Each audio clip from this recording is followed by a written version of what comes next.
Attention! Welcome to the Film Mages Podcast, where the popcorn is our ammunition, the couch is our foxhole, and the cinema is our place of worship. Now let me see your war face. Ah! We start episodes just with like vocalizing noises. This We're is called clearly workshopping. theater kids. Yeah. Clearly. Testing 1, 2, 3. Testing. Does that sound good? Whoa! Yeah, Okay. you sound great, Nick. I know I not sound me, great. But the mic. Yeah, the mic sounds good. The mic sounds nice. Test My one. mic sounds nice. All right. Well, great. This is We're great. ready to go. Hey, y'all. Are we on the air? We are. We're the Film Excellent. Majors. Oh, Film wow. Majors. I'm Alexis. I'm Zack. And I'm Mick. Nice. And, yeah, so,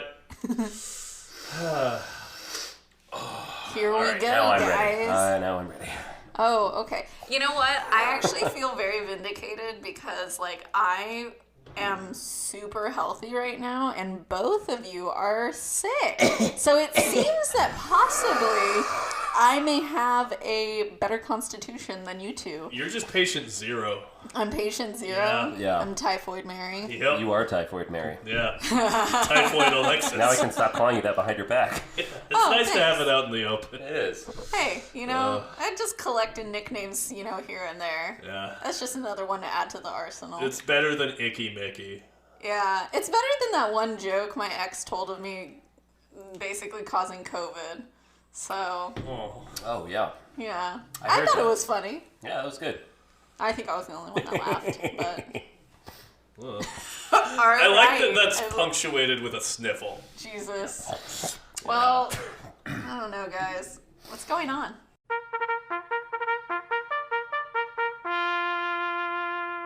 Oh, there it is. Were you That's how planning you that? can, that's Were how you you planning can that on tell. the drive over? You were like, I'm just gonna shoot that in. No, you guys were both pussyfooting around it, so I decided to grab it. Some toxic Okay. masculinity. I Throwing the going on. gauntlet. slid in with a chance. You Wow. fucking blasted in with a vengeance Yeah. on that one. That's right. That's how you can tell Alexis is healthy, because she had the fortitude to get to what's going on. Mick and I are too feeble. Yeah. No, we are Yeah, at death's door. Basically walking with canes around the apartment. Yeah. Now we are Tiny Tims. Yep. Yeah. The twins, Tiny Tims. Tiny Tiny twins. twins. We're just making bets on which one goes first. Kind of fun, actually. Yeah. I don't know. There's something in Mick's eyes that tells me he's not long for this world. Yeah. I have a public service announcement. Okay. If you are living in, well, really anywhere, and you own a Prius, get a lock for your catalytic converter, because mine just got stolen this weekend. Oh, Yeah, no. my girlfriend and I were going to Joshua Tree for the weekend, and I got up on Friday to, get ready to leave, and my car was making a very loud noise, and some asshole stole my catalytic converter. What exactly Wow. does a catalytic converter do? Because I don't do cars. It Converts cats. It converts the cattle into Turds. gas. Yeah.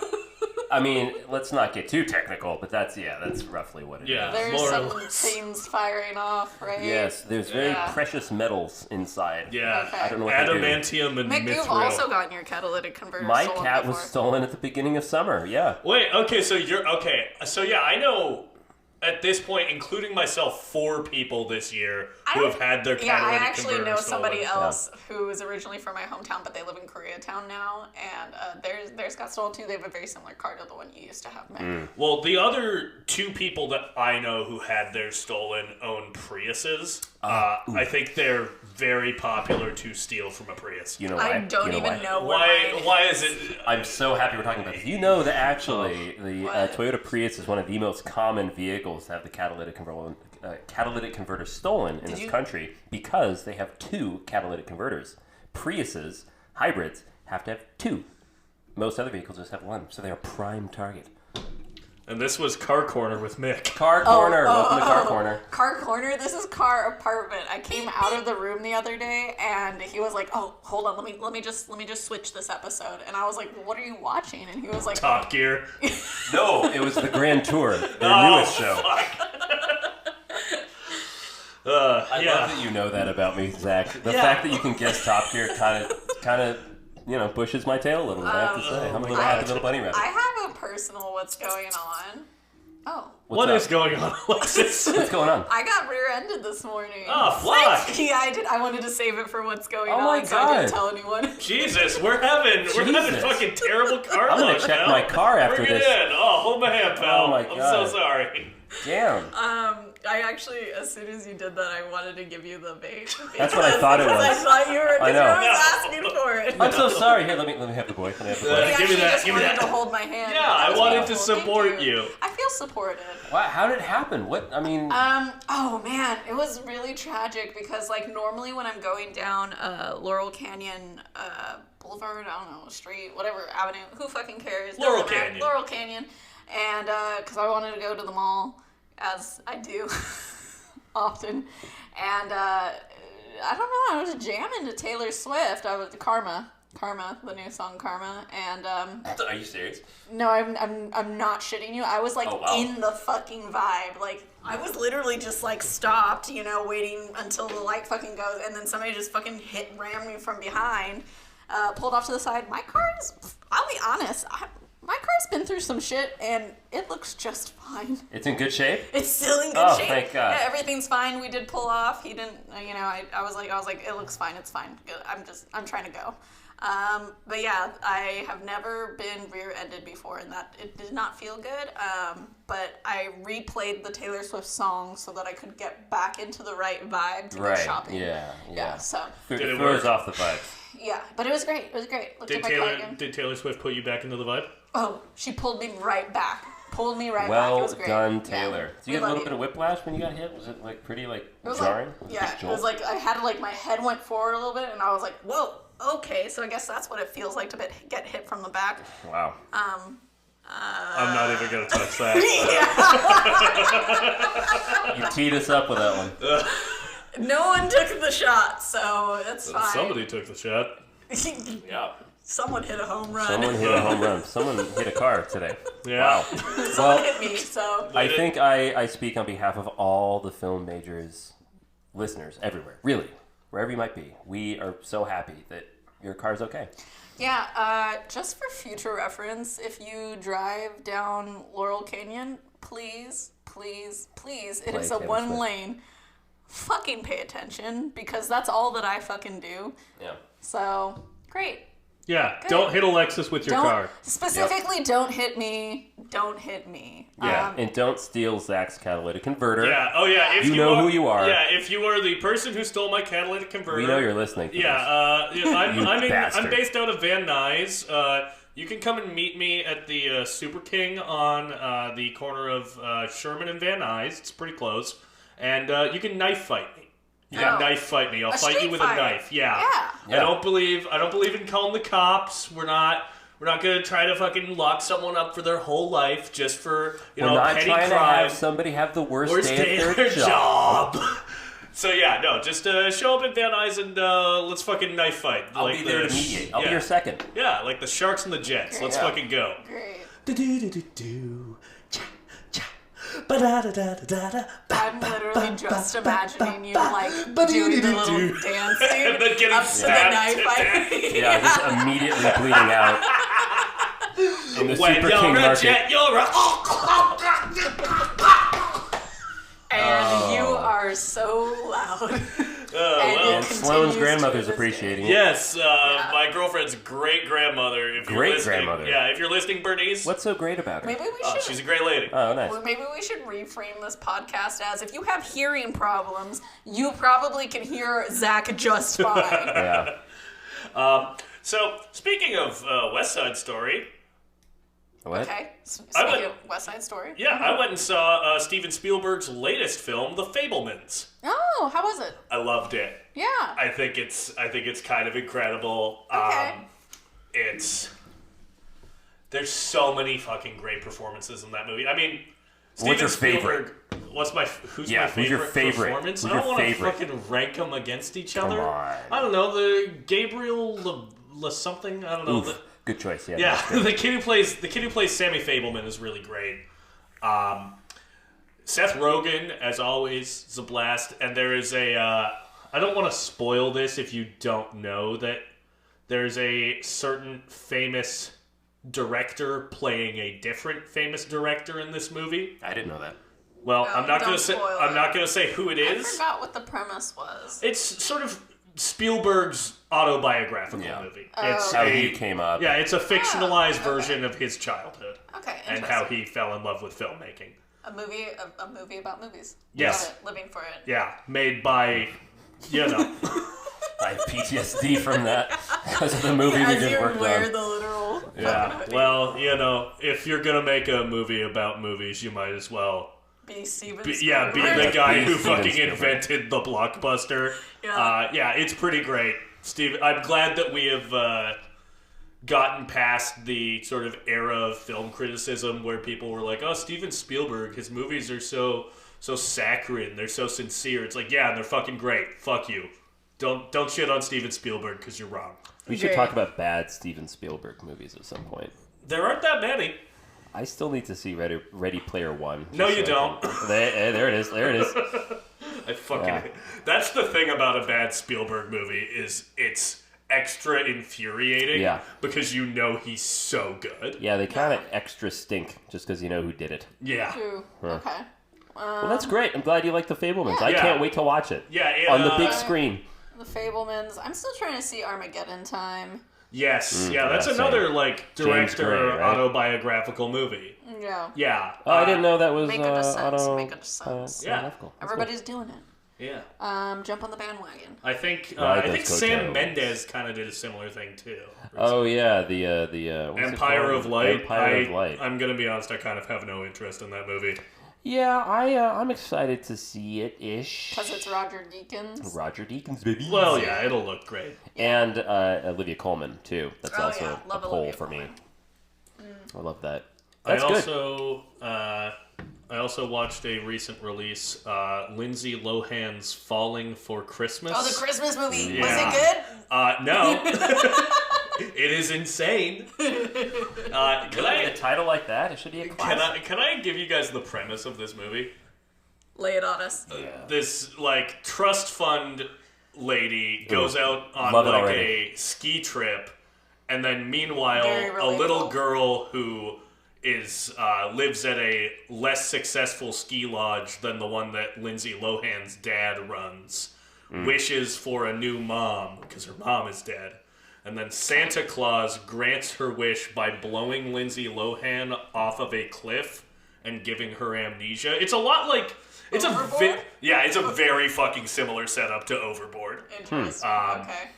Yeah, so it also has the Christmas guy. Overboard with Lindsay Lohan. Yes, that is Give me that now. that is how I would actually am pitch Give that. me very 5. interested. I'm so interested. Make it a now. franchise. I'm intrigued. I need toys. It's Netflix. They probably fucking will make it a franchise. With Is it how a many... new movie? Yeah, It it is just new. came Yeah. out. Oh, wow. People have been talking about it I on thought the this was a internet. classic back, No. when Lindsay Lohan was big and No, hot. she has No. done. She's done Wow. no movies for so long, and this is her. This first. is her I'm comeback glad she film. kicked open the bar doors with, what is it, Lindsay Lohan's In Falling for Christmas. Falling. So Falling she's for in a Christmas. Netflix Christmas original? Yep. Yeah. Oh. You know who else is in I it? love it. The guy who plays Detective Cocoa Shaw in *Malignant*. We don't remember Detective No, I Cocoa do. Shaw, the I handsome, do. That's just handsome my Asian genuine officer? reaction to that. Oh, It's come on, like, man! Hey, I love *Malignant*, but Detective Cocoa Shaw Detective Cocoa Shaw. isn't exactly, I'd say, the highlight. What? His name's Cocoa Shaw. Cocoa. Cocoa. Cocoa. Remember the detective that the one woman was always inappropriatly flirting with throughout *Malignant*? Oh yeah. Yeah, Okay, right? See, that brings yeah, it back, okay, right? Because those yeah. are always the best scenes. I believe the actor's name is George Young. Okay. Hmm. Was I attracted to him? I think you were. Probably. Maybe not. I Who don't know. wouldn't be attracted to Detective Detective Cocoa Shaw. All right, all right. You know, it's just that me and Mick tend to have different taste in dudes. Yeah. And you know what? To be fair, I think Zach, me and you also have different tastes. In Yeah, quite, I would say. We all have different tastes in different dudes. There's so many different dude tastes. Taste the dude dudes. taste. Taste No dude the taste. dude. I don't want any dude This taste. episode is brought to you by Skittles. Taste the dude. I don't like how they changed their slogan to that. I feel like it's inappropriate. Mick, what else did we watch? I know we watched A Room with a View. Oh, yes, we did. We watched A Room with a We View. watched A Room with a View.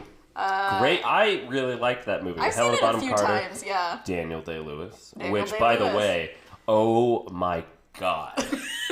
His character's very interesting. Yeah, You Daniel Cecil. Day... Did you? Cecil. Have you seen A Room with a View? No, but did you cobble together some feelings for Mr. Daniel Day-Lewis? I did, which was annoyance, because you know what, I'm excited for you to, if people don't know this, listening to this, Zack really does not like, he has an affliction. He does not like the Day-Lewis. So, I think he's a good actor, he just annoys me well, here's as the a thing. guy. You should not watch this movie, Yeah, no. because it is the most stiff upper lip, My name is snobby. Daniel Day-Lewis, and I'm going to cobble. He's an aristocrat. He's a bit of an aristocrat. Ah! He's very posh. Super posh. And, oh, God, yeah. Good movie, though, and is this a spoiler, talking about the lake scene? Is that a spoiler? No. There's a scene. I really wish you had been here, Zach, Yeah. to witness Oh, I wish you were Mick's there, too. reaction to it, because it's so like in the town that they're in, right? Should I say the premise first? Yeah, hit us Okay. with the premise. Hit us with the premise. Hit us with Let's the go. premise. All right. She's literally using a hand signal to get Zack and I to shut up, and it worked. Because we are children at this kindergartners. table. Yep. All right, it's time for quiet time while teacher talks. Aw. So basically, homegirl, Helena Bonham Carter's character, Lucy Honeycomb, she goes to fucking Italy, and this Her name is Lucy Honeycomb. Honeycomb. Honeycomb. Honeychurch. Honeychurch? No, I think it's... It's Honeychurch. No, it is Honeychurch. Honeychurch. Yeah. Honeychurch But Comb. Honeycomb would Okay, work. whatever. Fake ass name. Continue. And so she's with her cousin, who's played by Maggie Smith. And they're in Italy, and she meets, they don't have a view, they want a view. These guys are like, we have a view, we'll trade you rooms. And they're like, that's inappropriate, but it happens anyways. And then, bada bing, bada boom, she kind of... Pretty spicy. There's some spicy things that go on. It's basically like the end of the Victorian era going into the Edwardian era. So, if you don't know, Victorian era was named for Queen Victoria. Edwardian era was named for King Edward. I was aware of this. And the fucking the dresses all changed Corset. because the corset design changed because Homeboy was I think they describe him as like hedonistic. Hedonistic, yeah. Edward was hedonistic. And he really you know liked that? it when women's bodies like looked more like an S instead of like a in the Victorian Hourglass. era is an hourglass shape, Yeah. and then when it changed to the Edwardian era, it's an S shape. So it like the corset pushed the hips back and then pushed the bust forward, so the body Gotcha. was like more of an S shape. So basically, he must have been a titty man. Something like Titty that. and an ass man. Yeah, he was like, I want the best of both worlds. He wanted to love seeing them show up and love. He's watching like, I them want it leave. from the front and the behind. Now, that's what he wanted? Are we projecting? Whew, that Edwardian era. Anyways, so that's the end of the Victorian era, which is all that fucking bullshit repression and shit. And so basically this young girl's, trying to kind of find her way through that shit. And there's this guy who's like really kind of free with it. Have you ever seen The Fifth Estate? The Julian Assange movie? Yeah. Yes, but I barely remember Or it. is it the Snowden movie? I don't remember. No, that's but Julian Assange. But it was like this... The guy Snowden who, movie's called Snowden. Yeah, I know the Snowden movie's called Snowden. Just thought I'd let the I thought it was audience called know. Edward. It's a different kind of Edwardian era. That's the Edwardian era. Anyways, the guy from A Room with a View is also in one of those two movies. He plays Julian Assange, so... Benedict Cumberbatch? Yeah, he played No, Julian it's- Assange. In which movie? The Fifth Estate. Okay, then it must be... I don't know, okay? Maybe I'm just spewing things now. She's I don't spitballing. know what's happening. She's riffing, baby. She's riffing. Riff away. Okay. Anyways, This is going well. this is going so well. So they're no longer in Italy. They go back home to England, and basically there's a bunch of men naked in a pond, lake, water source thing. And Mick was... I don't know how to describe what your reaction was. It was like... Is the word smitten? Is that, can I use that? That was not you at first. It was like you were laying down on the couch, and then you just like kind of popped up, and you're like, what's going on? What's going on? What's going on? Is that the end of What's Going No, On? it's not. Oh, man. That would have been a Would good have been place to end perfect. it. But no, and as the scene continued, because this is like a 2-minute long scene where there's scene. 3 men in a little pond and they're all naked and you see junk. Well, I don't know if it's a long scene, girthy. I wouldn't call it girthy. I don't know. The water was cold. The water was definitely cold. But it was doing no one any favors. It's one of those. It's one of those frolicking scenes that you sometimes get where it just. Except they're naked. They're naked. They're literally giggling with wild abandon. Yeah. Like playing tag with one another. Yeah. And the scene. You know what it's like? It's like the scene from They Live. It's like the alleyway fight scene where no matter when you think, oh, this has got to be the end. It just keeps going. Yeah. And you're loving it because they're loving it, and it's just how far is this gonna go? I'm gonna be honest. You trying to sell this movie? Oh wait, Edward. You trying to sell this movie by describing a lengthy scene where I see? It's girthy. It's not girthy. Well, the water was cold. Okay, regardless, a scene where I see Daniel Day-Lewis's water-shrunken penis. He's not in this. Well, He's not in the scene. He would never be naked. When in Daniel a Day-Lewis shows up, he's stuck up. Well, he's stuck up someplace. You don't think Daniel Day-Lewis would be naked in a movie? I mean, he would be naked in a movie, but Just not not this this one. movie. This movie's. Wait, is he in this? He's in this. Yes, that's why we're talking Okay, about that's it. what I thought. Yeah. But anyway, so his character, Helena's character, and her mom come across the path, and then they're like, "Oh my God, who the fuck are these people?" And then they realize, "Oh, it's your brother." And we know all these people. And the priest. It's the priest as well. Yeah, the priest is one of the people. The priest is also naked. Frolicking.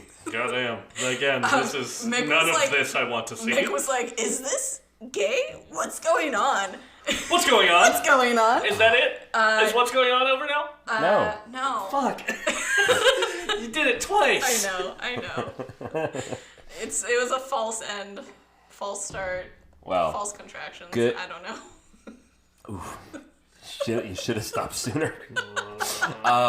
It's a good film. It's a good film full of frolicking and freedom and good little dangly bits. There's hot kisses, which is all that I need personally for Period Piece It warms Palooza. the hot cockles of my heart.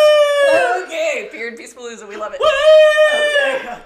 Okay. Did I see anything else other than that? Did I watch something? Did I watch it? We watched an episode of The Boys. We watched season 2, yeah, we episode watched 1. that. I don't wanna talk about What that. else? I feel like we watched more things. No, we did. I can't remember what it is. You watched this movie. In Oh, preparation. you yeah. know what's a movie that I watched? Okay. Alright. Mamma Mia. Oh yeah. Here we go again. The I first watched the second one. Oh, I haven't seen the second one. The second one is. I watched a video essay a few years back that was why Mamma Mia Here We Go Again is the most improved sequel of all time.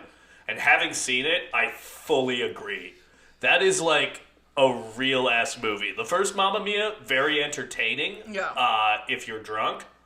But the plot is like stitched together with like Scotch tape. Like it is that movie barely hangs together. The songs are just kind of thrown in there when the movie feels like it's losing energy.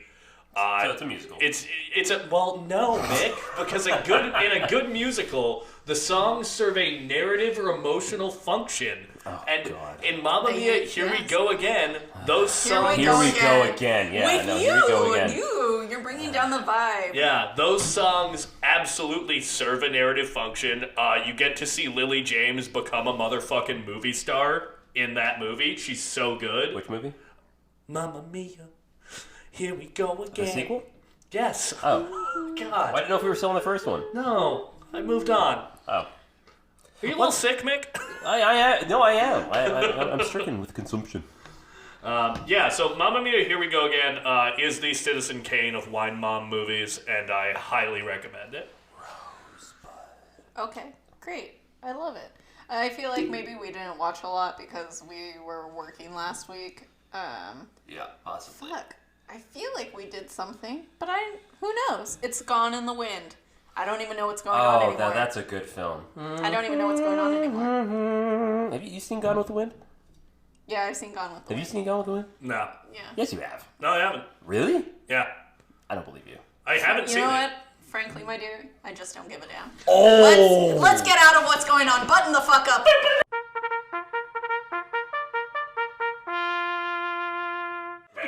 I enjoyed that. You're welcome. I sang the song sound cue that time. Boop, boop, boop. All right. What's our topic? I've forgotten. We wanted to talk about Spy movies yeah. of the 21st century. Espionage. yes, what are some of our favorite spy movies from the 21st Spy century? Kids. Floops Fooglies. Oh, you know what? That's Flip a is good. a madman, help us yeah, save us. that's a Flip good is a choice. madman, help us save us. Yeah, That exactly. is nightmare fuel. I mean, that I love movie. Antonio Banderas. Oh, And a fucking legend. Danny Trejo. Oh, he's so good. Machete in Oh them. yeah, he was on a commercial I worked on a little while ago. Oh, nice. I love his burritos. His burritos are delicious. He has excellent. Yeah, The absolutely. mushroom carne Yeah. asada, so good. Okay, well, yeah, what do we like about Spy Kids? Yeah, let's expand I on I that. didn't. You were- oh, I no, thought you were. you It's said oh, on the table now. All right. okay. I mean, it was fun. It was adventurous. I love the whole concept of like the beginning of the movie is like they're telling the story of like how mom and dad met, and it's like this big kind of epic, and they're not really taking it as like for real because she's saying like, oh, and the spy like loved the other spy and they were from rival, but it's really a story about them, you know. But it's just like their good night story, and then the rug is pulled out from everyone and they're forced to kind of take care of themselves. And I always love movies that like throw kids into this situation where they have to like fend for themselves, and yeah, I don't know, I guess that's it. And then I just also love Alan Cumming. I liked the second one of those movies as a kid. That was my favorite one. Which one was Oh, the one Sylvester where- The Stallone? Lost Island? The Lost Island. Sylvester Stallone is He in played Spy the Kids toy maker. 3D. Game Oh, over. I love that one. Oh, which is what Elijah Wood is most known for. Yeah. Oh my but- God. Yeah, he's You're the guy. right. He's the guy. Oh my god, I forgot about that. The franchise is great. Yeah. I mean, in the second movie, there's like this really profound statement. Yeah, that from is- Steve Buscemi. From Steve Buscemi, who says, do you think God stays in heaven because... He's afraid of what he has created. Yeah. It's like, damn, Damn. Spy Kids. God, Yeah, kid for movies real. used to be Which is good. great because I mean, also- those movies look ugly as shit, to be fair. Yeah, but but like, hey, they're fun. A lot of kids' stuff back in the day used to look ugly as shit. You watch it now and it's disturbing. It's like, Yeah, how... but there's like fun gadgets. Yeah, no, those Well, are of fun course. movies for kids. Yeah. Yeah, like Inspector Gadget. Oh, speaking of cursed movies. Yeah, that's a... Ugh. Oh, I have a funny story. The plasticky I've- Matthew Broderick. I've told this story before, but not on the podcast. I tried to rent Inspector Gadget when I was probably like 7.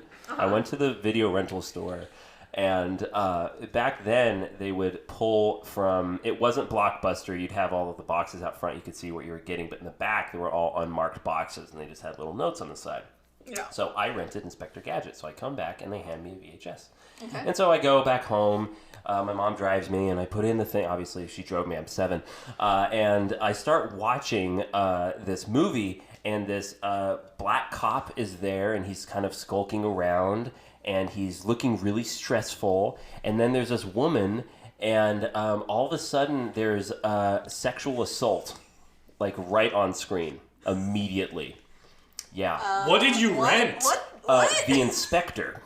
Oh, no. Which is a rated R cop film about a rapist. Oh, dear. And I accidentally rented that. But I kept Jesus. watching like 20 minutes because I was like, well, maybe the Inspector Gadget will show up and save the day. Okay. That actually explains a lot about Yeah, how true you are. story. True story. I love it when trauma comes nice and early. Yeah. Yeah, me too. Me too. Better to get it out of the way, you know? Yeah. You gotta get going with that You don't shit. want it at Yeah, midday you gotta get trauma. slick for later on, you know? You gotta get slick? Yeah. The trauma makes you slick? Yeah, you know, that way you can move on faster. It from makes the you next. slippery, therefore everything else just slides off you. Yeah. I don't... Oh my god, why I'm are trying to you help. doing aquatic metaphors? I don't enjoy it. Because It's we worse went to when the she does it. museum. That's what we did. We went to the Natural History Museum. That's not a movie. It's not a movie. But we saw a ship. We did. But the listeners don't know about that joke yet. Okay. Okay. What's his... I think the Valium's Kingsman. kicking in. Kingsman. Kingsman. Yeah. When that movie dropped, when Oh, I I forgot went to about see it in theaters, and holy shit, when he gets into that car for the first time to like do a bunch of donuts, and they play this really great song. Can't remember what the fuck it is, but like it was a vibe. And it's just like, doosh, doosh, doosh, doosh. Yeah, Kingsman is sort of... I always kind of view Matthew Vaughn as a bit of a lesser Guy Ritchie. Yeah. But I do really love his former the first producer. Kingsman movie. Yeah, one that I love from... I mean, several that I love from the 21st century. Rattle it off. Come on. Let's go with, I don't know. I mean, am I gonna pick... That's not what it is, by the way, listeners. That's just Alexis belching. I mean, am I gonna pick Mission Impossible Ghost Protocol, or am I gonna pick Mission Impossible Rogue Nation, or am I gonna pick Mission Impossible Fallout? Because the Mission Impossible franchise has been setting the fucking standard for spy movies. That's right. How do I rate spy movies if that's the standard? I don't know what the standard is. It's all relative. It's all relative? It's all relative. Okay, that's fine. But in terms of, like, what is the top tier spy movie shit from the 21st century? It's Mission Impossible. Yeah, I gotta say, I can only now mention one of my favorite spy films, but I'll be honest, yeah, it's Mission Impossible. They are so good. I think Rogue Nation might be my favorite. I just love the opera scene.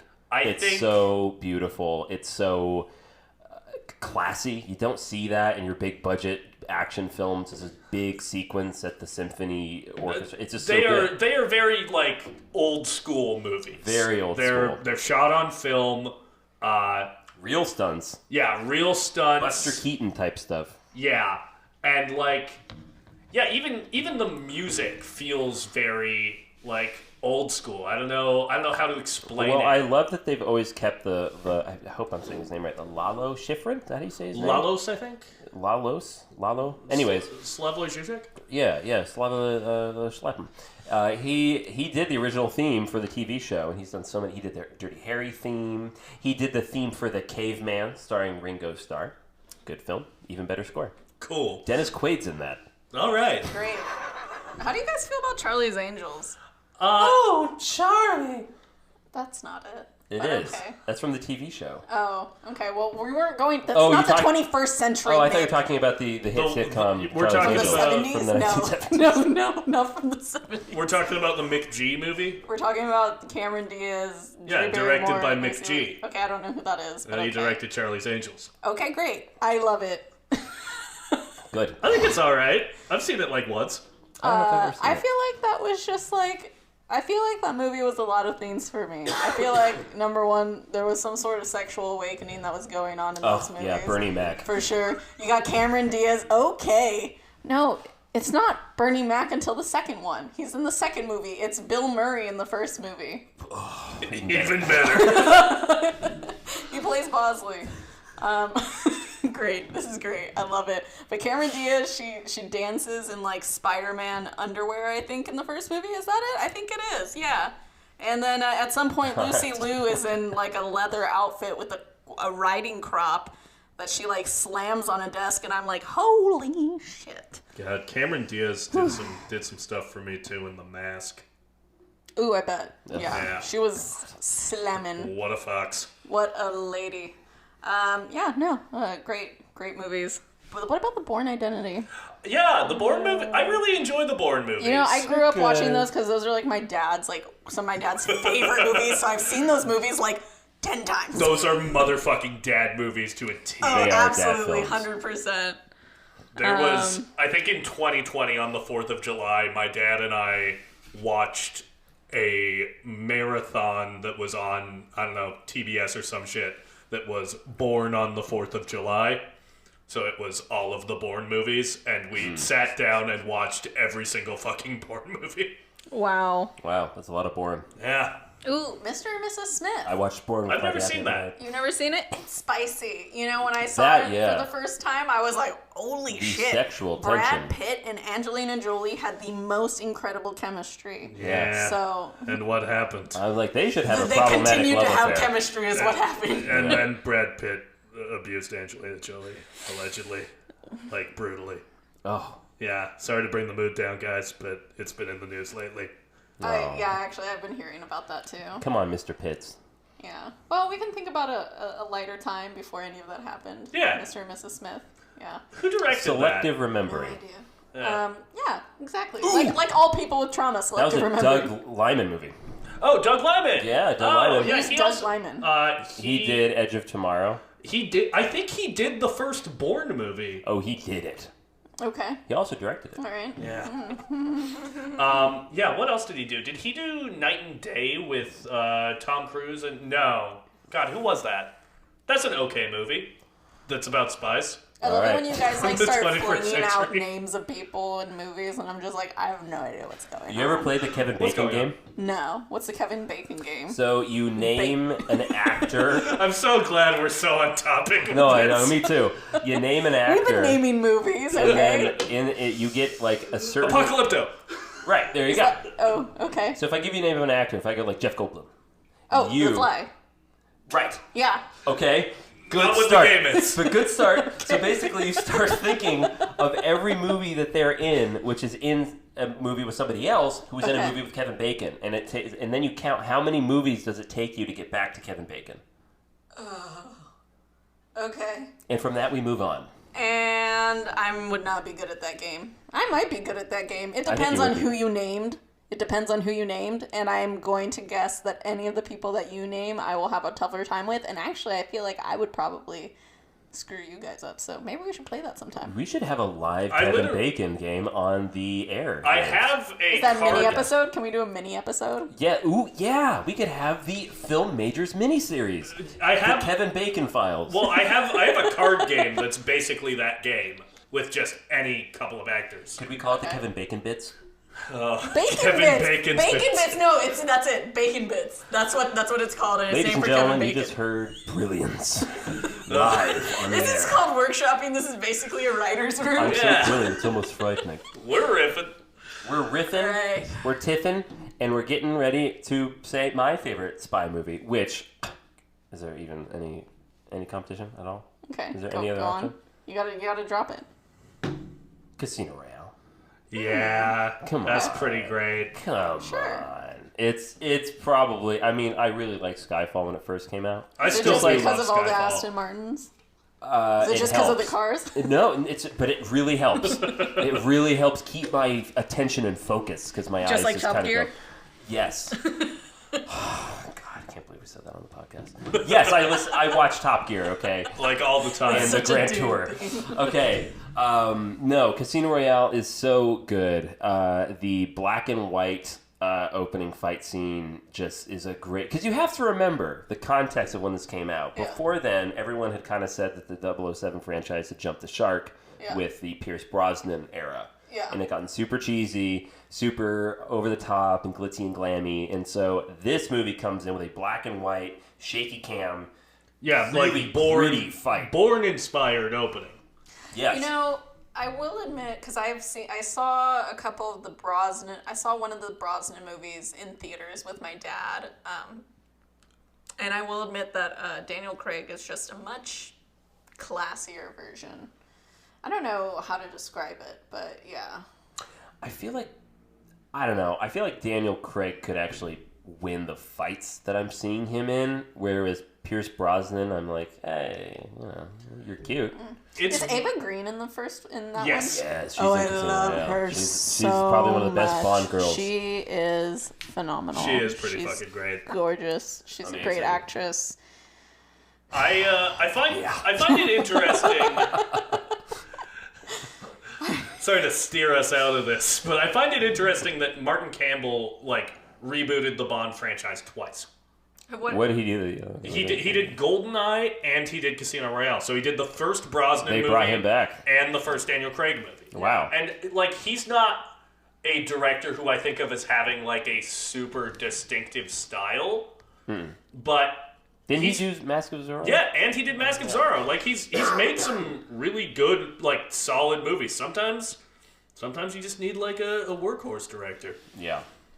Love it. Also, that was one of the first, I think that was the first time parkour had ever been portrayed in a big budget film. Yeah, that sounds right. That was the first time that had ever been revealed to audiences and really kind of blew it up, really popular. And I have to say, has probably one of the best Bond villains, or these performances from Mads Mikkelsen. and the very, I don't know, maybe I'm looking too much into it, but the very homoerotic. What do you scene. mean you're looking too much into the scene where he bashes him in the balls? It's a little homoerotic. I've got an itch. Oh, it's so good. And everyone's so sweaty. In Casino Royale? Yeah. Oh. Yeah, Yeah, there's he a very... It's been a long time. I think Yeah, I saw it when it came out, and it's been a minute. He ties a nude Daniel Craig to a chair. fully nude. And swings a big rope and hits him in the balls with it. Oh, I do remember Yeah, that. and then Daniel Okay. Craig is like, oh, a little to the left, a little to the left. Oh, yeah, that's right. And the way And he then just he- drapes the rope over his shoulder, it's all very phallic. Yeah, and after he's like getting frustrated with him, Daniel Craig is like, everyone's going to know that you died scratching my balls. Yeah. Oh, it's so good. And I love that because the villain, you can tell, like, he's a bastard, but he's stuck in a hard place, He's too. desperate. You see He's stuck his in a hard stakes. place, yeah. Oh, yeah. Nice. Reeling it in with Alexis Avidia. Hot take. Hot takes. Every time. Hot takes. Get your hot takes here. So we're Well, they're hot. we're more than 40 minutes into the episode. Are we? Great. We're taking up enough time. Let's get to the movie. Let's get to it. So What- we are continuing Period Piece Palooza.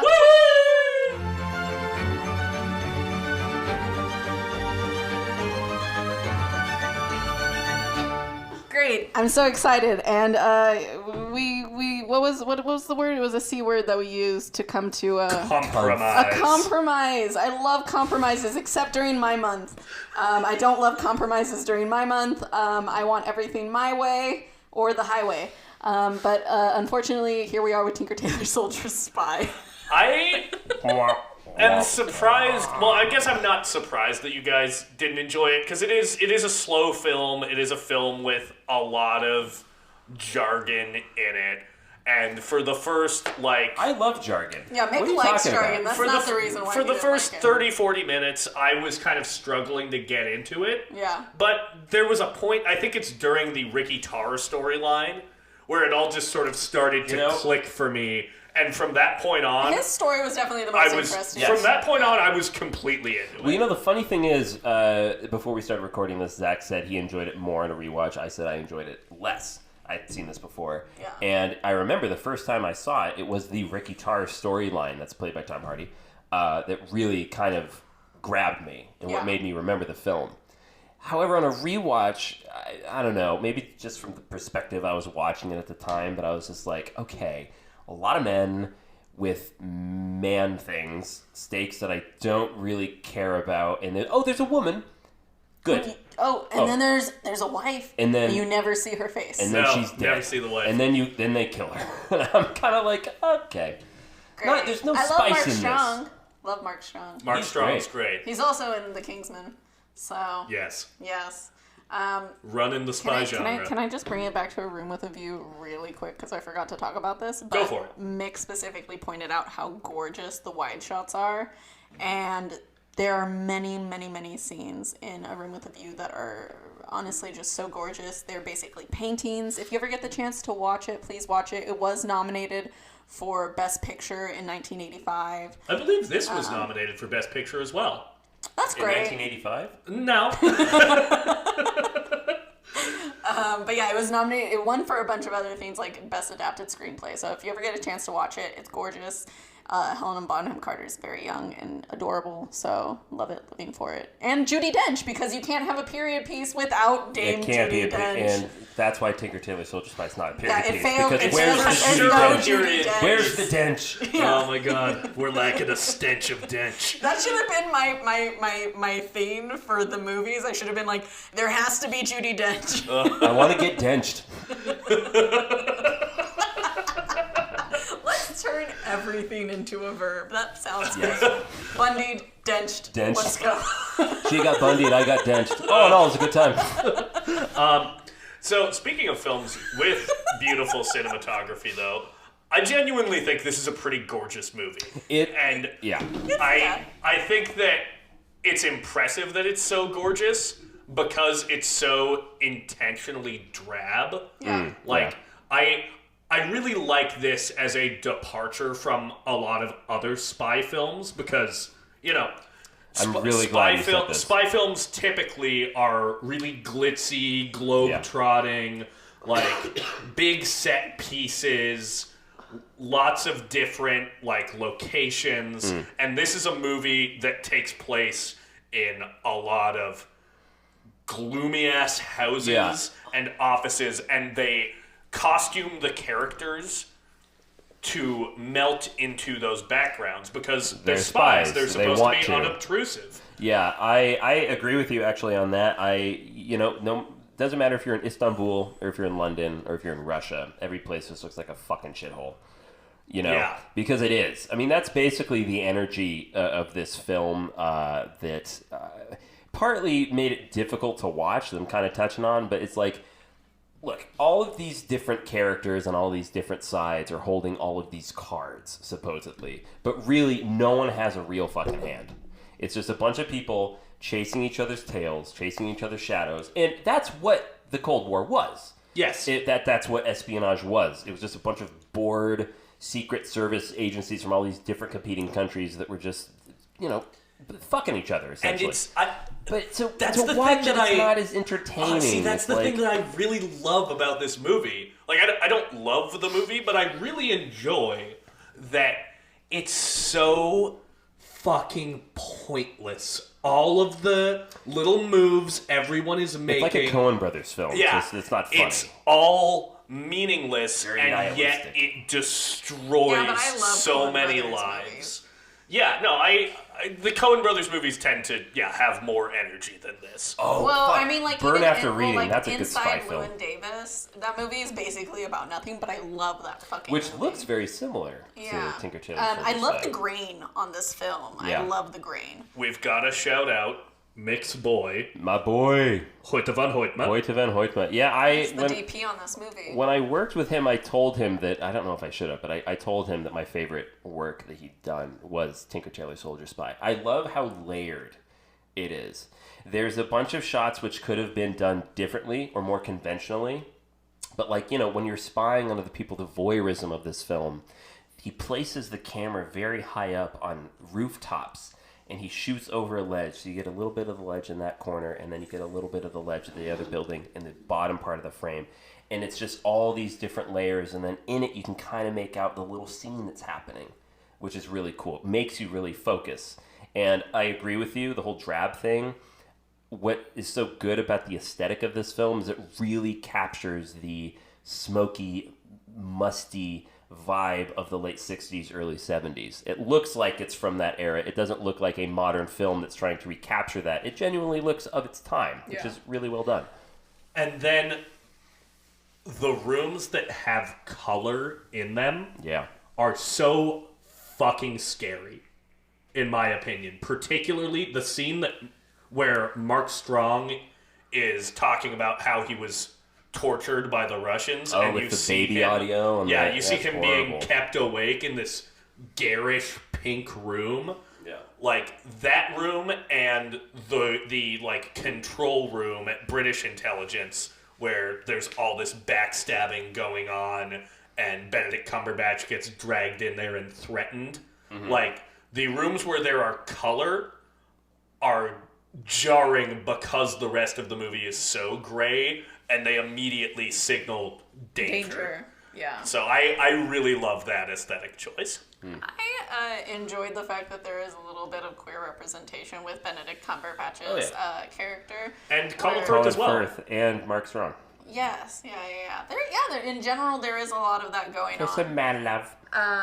But yeah, no, I just the fact that, like, his character is, he's not in the mix of the circus, like, necessarily, but he becomes, like, more fully into the mix of the circus, and at that point, he has stakes now because Gary Oldman's character, what's his name? George Smiley. He tells him, hey, if you need anything tidied up, do it now.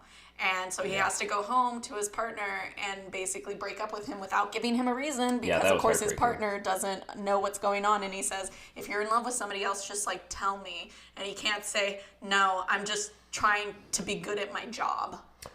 Yeah.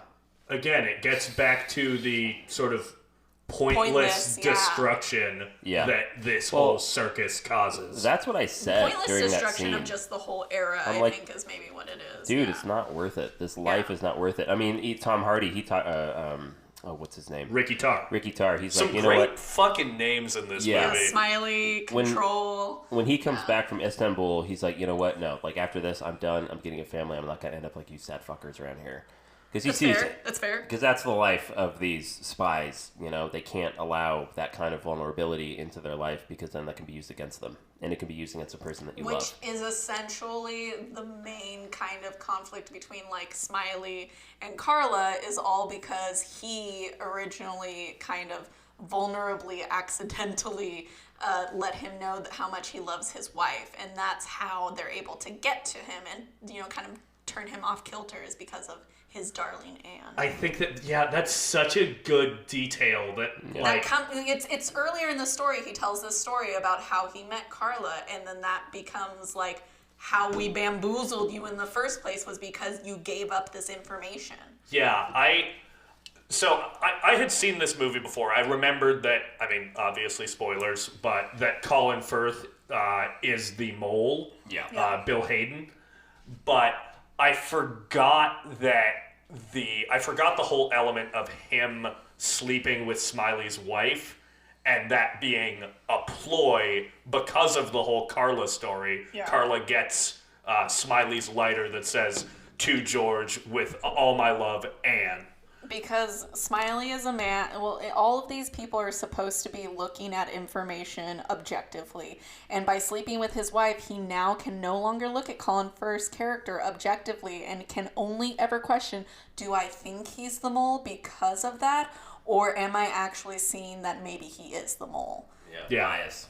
Also, I love the little trap that they lay for him at the end. I love that this movie shows spycraft as manipulation of information, as opposed to, you know, big exciting heists and fight scenes. Like, obviously I fucking love that shit, but it's cool to see spycraft portrayed in a different way. And I love that the big climax of the movie is essentially a game of telephone. Mm-hmm. It's telling the Russians that Ricky's alive and waiting, or telling British intelligence that Ricky's alive and waiting for the mole to communicate that information back to Russia via the person who, oh my god, what's his name? Polyakov, who is supposed to be giving information to the British. There's so many fucking double crosses in this movie. There's so many double crosses. You gotta keep track of all of it. I don't know. I understand that it's a frustrating movie to watch, but I love that it rewards you for paying attention. There were moments where I definitely like appreciated the movie, like I don't remember who exactly says it, but they said Mark Strong's character. What was his name? Give me just a moment. I'm going to look at the cast. It's like a French It's name. Jim. Jim Prideaux.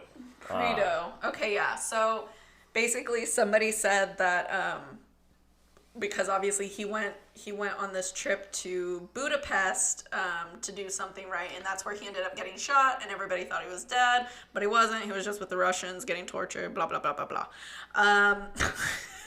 Blah blah blah blah blah. Yada yada yada. I love that he interacted with Colin Firth, the mole's character, which Bill Hayden. Bill Hayden. Okay, so Bill Hayden is the mole, right? And Mark Strong and him seem to be kind of tight. I don't know. There's this moment towards the end where like he looks at him and the other one smiles at him, and he smiles, and as they're smiling at each other, he looks like he's coming to this realization. And somebody mentioned like sometime like right before then that Prideaux probably knew that he was the mole, that he suspected that, and I really see it in that moment of him kind of like thinking something's wrong, you know, like something is afoot. And that's why I love the fact that we kind of bookend it with Preto killing Colin Firth's character at the end, because what happened, his cover got blown in Budapest, and all of his contacts were killed in the aftermath. And who could have fixed that? It could, fucking Bill Hayden could have. He was the reason why all these people that he trusted and that were his contacts were killed. So he gets to kind of bookend by killing him at the end. So. Yeah, And sheds a tear doing it. And he does, yeah. Yeah, I think there is sort of an implication that there might have been a romantic relationship between Preto and Hayden. Yeah. Because, Hayden does talk about how there's a girl and a boy, tell them whatever story you want. Yeah. Tell her I said I love her and pay him off. Yeah, and then there's, pretty soon after that, we cut to that scene of Preto and Hayden looking at each other at that party that we keep coming back to. Yeah. Which, I don't know if you remember, Mick, but when we got back to that last part of the party, I was like, why do we keep coming back to this party? What the fuck is up with this party? What is going on with this party? And then I saw the look and I was like, okay, maybe I get it this time. Okay, that's fine. Also, gay boys in here? Okay. Also, There's some gay boys? Okay, this is making it better for Alexis. Also, that's the party where Smiley finds out that Hayden is sleeping with his wife. Oh, yeah. Because he spots them, canoodling Which is outside also of the like window. how he knows that Hayden didn't get the information from his club. He got it from his wife because his wife picked up the phone while Hayden was over, and that's how the information got to him. I love these little, all these things going on. There's so many little schemes and layers. It still did not sell me on the movie. I probably won't watch it again for fun, but, I'm glad that I finally watched it, I guess. I also have to shout out, this is the first movie we've covered with the late, great John Hurt in it. Yeah. He was really good in this. Mr. Ollivander himself. Yeah, that dude has just been in... Everything. Yeah, every single thing, and he's great in every single thing. V for Vendetta. I mean, so good. I think they say that, you don't get great at acting for 20 years, and John Hurt just pulled ahead. Yeah. Pulled out to win. So good. I love that I don't love Spaceballs. I don't think I caught it at the right age. I think I watched it for the first time in my late teens, early 20s. Mm-hmm. But I do love that John Hurt comes back to reprise his role as the guy who gets chest bursted by the alien in Spaceballs. Because John Hurt is, I don't remember the character's name, but he's the guy who gets impregnated by the alien at the beginning of Alien. A state name or something like that. Yeah. But yeah, then he comes back to do that same scene in Spaceballs before the alien performs, "Hello, my baby. Hello, my honey. Hello, my ragtime girl." Not again. Yeah.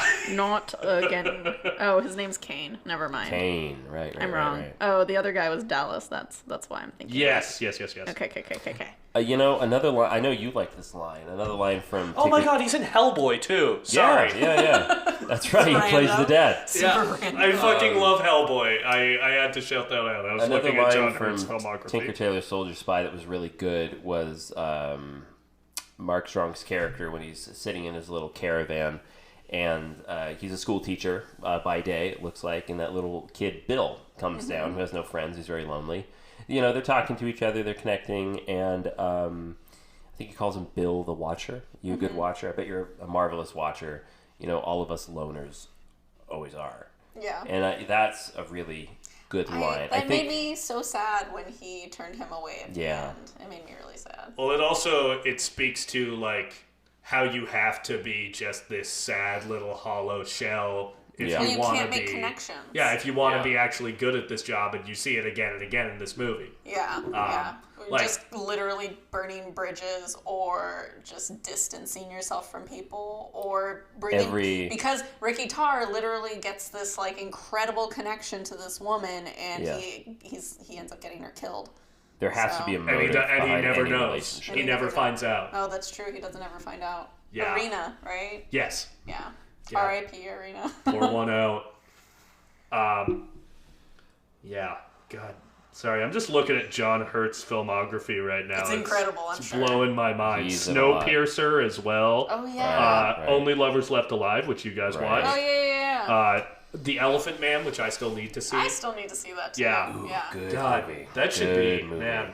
Period. We gotta do like Anthony a classics. Hopkins, like a and classics. John Hurt. But like, if we do classics, we gotta do black and white classics. Yeah, Oh, hell yeah. Black and White I've month. been wanting to do black and white month, movie.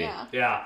Yeah, I'm down for that. That would be great. Yeah. Yeah. I put forward a Philadelphia Wages story. of Fear. I love Philadelphia Story. I still need to watch it. It's really good. That's- It's actually, when I saw this in theaters, because the theater at my hometown sometimes does like those, they'll do like Casablanca and like just all these different movies, right? You know, Who's Coming to Dinner, things like that. And I saw It's a Philadelphia Story on the big screen. I saw Casablanca on the big screen too. You mean But Guess Who's Coming to Dinner? Guess Who's Coming to Dinner. Sorry. Yes. Thanks guys. All right, I thank thought you. that movie was in color too. It is. That one is. Yeah. Okay. Anyways. Whatever. Who cares? They're all classics. Anything before the 60s is a classic at this point. Yeah, I was just like blown away by how funny it still was. Yeah, that's a very, the very humor's just funny kind movie. of timeless, I guess. And Katharine Hepburn's just incredible. And who else was it? I think it was James Stewart and Yes. who was the third one? Is it Cary Grant? Yes, I wanted Cary to say Grant. Cary Grant. Yeah. Yeah, No, he's the- like, hey, what's going on? It's me. I work in a newspaper. I'm Cary Grant. Okay, great. Love it. Living for it. It's like It's finally busted out the Cary Grant. Well, it's Great. like he's in the room. It's It the is. crazy thing. Why weird. is it? Okay, you know what I think it is that I don't know what accents you guys are doing most of the time, so I can't ever like rate you guys on what accents you're doing. That was But American. you guys Cary sure Grant. know when I'm doing a bad accent. Well, I don't see Fair. like that's not really an accent thing. That's just more like an incredible evocation of a famous actor. I Cary love Grant. it when you like inflate your own ego about your voices. my incredible impression. Thank you, Nick. Yep. Keep it up. Pump it up. Pumping up. Zach is his own air pump Hey, every what's day of going his on? life. Pump me up. I'm Cary Grant. You know what? Okay, I will admit that I'm glad that we kind of did Tinker Tailor Soldier Spy. Wait, what? Tinker Tailor Soldier Spy. That's right. That's Nailed right. it. Tailor Soldier Spy. I'm glad we kind of did it because like last episode was like I really liked the movie. I really liked our discussion, but there was just so much less of our fuckery afoot. Oh, we made up for it in this one. Oh yeah, definitely. There's been a lot of fuckery afoot. Oh my god. Okay, real quick with this movie, I also want to shout out Simon McBurney. Oh, who yeah. plays Oliver Lacan. I think he's the Secretary of Defense. Okay. He also plays the head of British intelligence in Mission Impossible Rogue Nation. Oh, that's right. He's the guy who Ethan Hunt He's the Prime Minister. impersonates. No, he's not the Prime No, Minister. he's not the Prime Minister. He's the head of MI6. Right. Ethan Hunt impersonates him when Alec Baldwin gives that incredible monologue about how Ethan Hunt is the living manifestation of destiny. And he has made you his mission. He has such a good line in Rogue Nation where he's talking about how Ethan Hunt is now... They can kill him by MI6. And he goes, well, you know, Ethan Hunt has been disavowed by the American government, which makes killing him decidedly less complicated. Oh, so good. Love that line. The and way then he delivers it. Alec Baldwin is like, there is no secret he cannot extract, no security he cannot breach, no person he cannot become. He has most likely anticipated this very conversation and is waiting to strike in whatever direction we move. Sir, Hunt is the living manifestation of destiny, and he has made you his mission. Nice. Goes hard. Goes Nice. hard. Living Well done. for it. Well done. I love that part Great. of Tinker Tailor Soldier Spy. Yeah. Great. That Hines guy. Ciarán Ciarán Hinds. Hinds. Ciarán Hinds, yeah. He's good. I remember him from this movie, Miss Pettigrew Lives for a Day. It was really cute. It's like this cute little romance movie and it's like set in the 20s, and it's Frances McDormand and Amy Adams. Yeah. It's cute. It's adorable. I love it. Yeah. Check it out, listeners. Also have Do to... it. For the girlies. Do it Check for the it out. girlies. Yeah. Real quick, we also have to shout I out love that this is the second movie we've covered on the podcast where Gary Oldman has put in some pretty transformational makeup.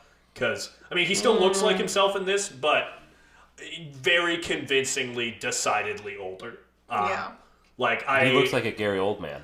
He does. Yeah. He's Gary Oldman. And then, obviously, go back and check out our Dracula episode because many different Oldmans are seen. If you want to hear salivate over Gary Oldman, please check that one out specifically.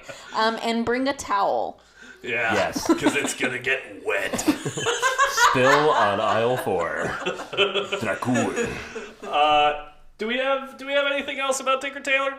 I think I'm good. Yeah, you know what, folks? Yep. Yeah, we're sick.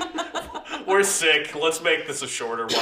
Oh, good. I'm so glad that when you're sick, we decide to, just cut out early. But when Alexis is sick, we want to make her suffer for longer for the joke. Well, I'm for the laugh.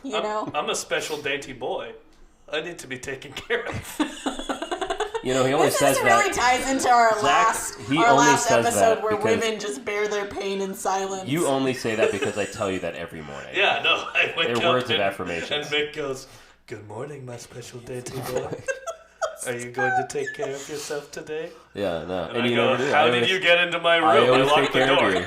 Like today's not the day. I'm gonna still have to take care of you. This is very much like it's like Barbarian, where there's just like a random door to a room or something, and that's how Mick keeps getting into your room. Yeah. Whoa, the door just opened behind. It's probably just the wind. It scared the fucking shit out of me. It scared me. All right. I think we can be done with this episode. Okay, wait. Go ahead and No. Wait. No. Wait. Oh yeah, we gotta plug Period Piece Palooza. It comes to its beautiful, blaring conclusion this next week. And what are we gonna cover? A beautiful favorite of mine. We're covering 2005's Pride and Prejudice by Joe Wright. It's beautiful. Dario Marianelli does the score, and we have a drinking game for it. Can I just say it now so that people can play along? We're also going to post it on the Instagram, but real quick. But don't say the name of the movie until you're done with your list. Well, she already said did. It. Did you? Yeah. I did. I was so excited I missed it. Wait, what movie is it? Stop. Real quick, the film stars Keira Knightley, Matthew McFadden, Carey Mulligan, Rosamund Pike. And Judi Dench. And Donald Sutherland. Brenda Blethyn. Okay, great. Love it. Wow. Living for it. Rude. Anyways, so if you want to play the Pride and Prejudice drinking game, which we will be playing while we watch this movie. Zach has never seen it. Me and Mick have seen it a few times together. I've seen it every day of my life since I was probably like 10. Here we go. Here's the drinking game. You gotta drink every time Mrs. Bennet complains about her poor nerves. And every time Lydia behaves in a way that is unbecoming of a woman of her era. Finish your drink with the exemplary vegetables and excellent boiled potatoes. You must also drink every time the sexual tension is ripe. And then every time Mr. Darcy strikes out, and also when Matthew McFadden looks especially well in his pants. You know what? I'm just gonna let the viewers decide exactly when that is for them. But I will be deciding for the boys. They're welcome. Thank you. And yeah, that's it. If you would like to find that drinking game on our social media, we are Film Majors Pod on Twitter and Instagram. And Alexis, I believe that you made a TikTok for us. We did. It's Film Majors Pod. There's nothing on there yet, but Nice. You better believe there's going to be some fuckery afoot eventually. Well, we are content creators now, so we best be creating some And content you know soon what? for our TikTok. And you know what? This is such a great time for Mick to chime in with a little help. So I think we're going to have Mick record some stuff for us. It's going to be great. I'll do the editing, but, Mick's going to be helping man the camera so that he's involved in the social media presence finally. Exactly. I modeled And as Billy Loomis. You stood around. You stood, yeah. And if You would, with wild eyes. It was very much a moment. You were the moment. if you would like to, shoot us some complaints, suggestions, whatever, you can send us an email at filmmagerspod@gmail.com. Don't send us fan fiction. Don't do it. Fan fiction. Also, if you just want to insult us, give us your best insult. Honestly, I can take it. The boys are a little dainty. Maybe they can't, but I can I'm a take dainty it. boy. He's I'm a the dainty daintiest boy. boy around. Hit me where it hurts. All right. All right. All right. This is the second episode in a row that we've ended with requests to be berated. Yeah. But yeah, I think it says something. we're at episode 10. We're at double digits. We're loving doing this. Wow. And we'll catch you next time. Bye.